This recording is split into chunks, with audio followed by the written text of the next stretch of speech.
Salut à tous, c'est Ocho, j'espère que vous allez bien. Bon, aujourd'hui, petite vidéo rapide. Je suppose qu'à ce moment-là de l'année, vous vous posez certainement la question, mais quelle paire je vais acheter pour la reprise? Et ben moi, je suis là pour vous aider, surtout pour faire un petit rappel des erreurs à absolument éviter au moment où vous choisirez votre paire. Et à la fin, je vous donnerai mon petit classement, mon petit top 3 des paires là les plus intéressantes de cette rentrée 2020. Bon, premier, c'est vraiment un petit rappel basique, mais bon, c'est important de le faire, on sait jamais, il y a peut-être des gens qui connaissent pas. Donc le premier point important, ça va être déjà le type de crampon que vous allez choisir. Tout footballeur qui se respecte, les gars, il doit déjà avoir au moins deux paires de crampons, une paire de FG, c'est-à-dire la paire pour les terrains secs, pour les synthétiques, et une paire de SG, c'est la paire pour vraiment les terrains boueux, les terrains en herbe hyper humides. Et si vous pouvez vous permettre, vous pouvez prendre une paire de AG, celle-là c'est vraiment la paire spéciale pour les synthés, mais bon, elle est pas obligatoire. Après moi je vous avoue que je suis pas trop fan du modèle AG, je préfère plutôt avoir ma paire de FG sur synthé et ma paire de SG pour les terrains vraiment gras, humides. Attention hein, parce que la paire SG elle est grave négligée, mais je vous assure les gars que je préfère avoir une paire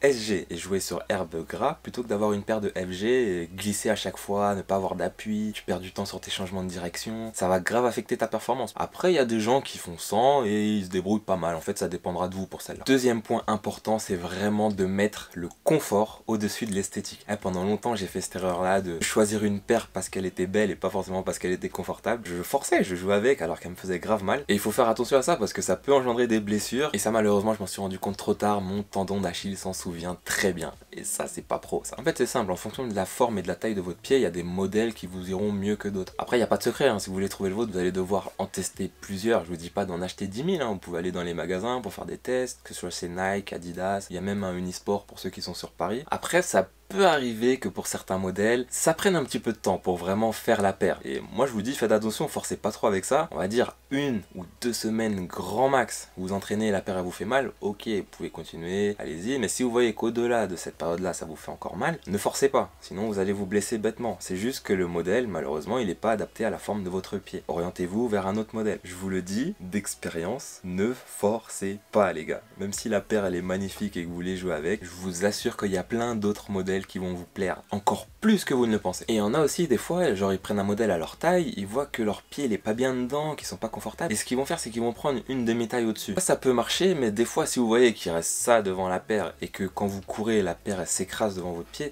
ça sert à rien les gars, optez pour un autre modèle, ça va affecter votre performance. Et donc après de nombreux tests, hein, bon bah vous aurez deviné, mais j'ai enfin trouvé le modèle qui était fait pour moi. Je vous assure que c'est pas un placement de produit, d'ailleurs si Puma, si vous voyez cette vidéo n'hésitez pas, venez, hein, moi je suis fan de vos produits et c'est pour ça que je vous ferai pas de pub.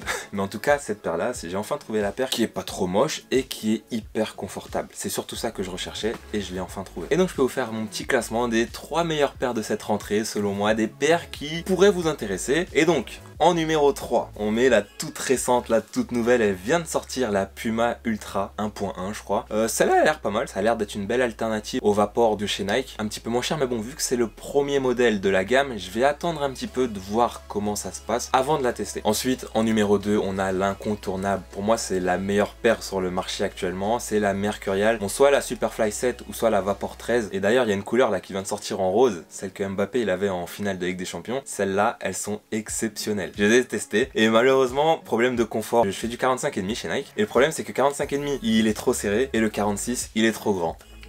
Qu'est-ce que vous voulez que je fasse les gars, malheureusement c'est pas fait pour moi, mais en tout cas je les ai testés et niveau confort, si vous arrivez vraiment à trouver votre taille et tout, foncez.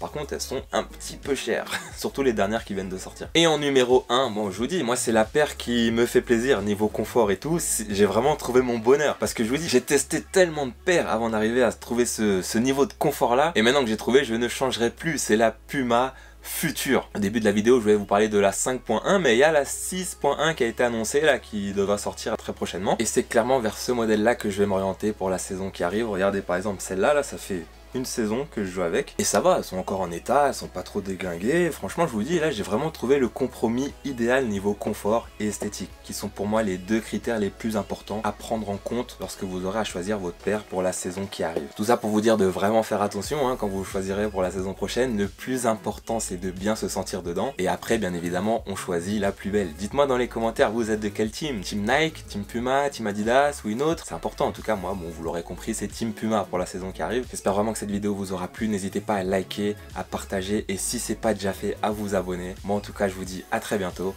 peace.